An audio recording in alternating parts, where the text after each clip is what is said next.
I was thinking, I was looking, I was writing, and many, many years ago, before 2005, before I was diagnosed with what they say the divisional mind, I went into the hospital because I was petrified and I could never understand why everybody was praying to God.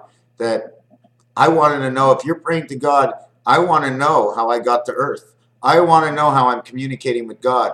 I want to know how he's going to pick up my dead body. I want to know how he's going to get into my mind.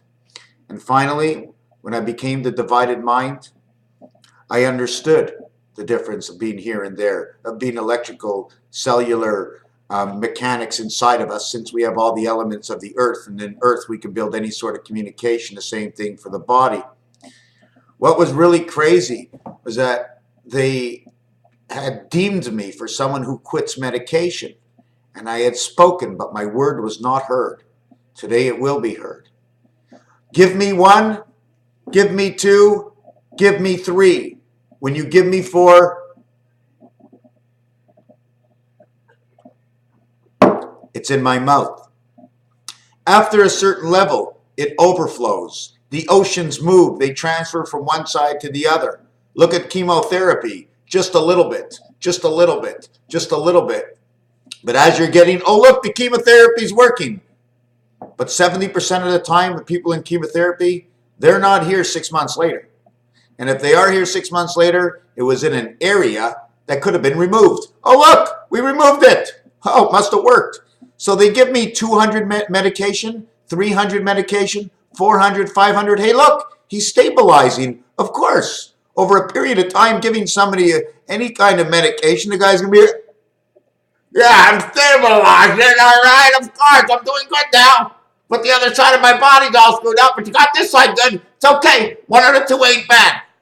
You know, it's a practice. It's the hocus pocus. The scientist is trial and error. The doctor learns from the scientist, and then it's trial and error. I'm on egg. Remove the egg.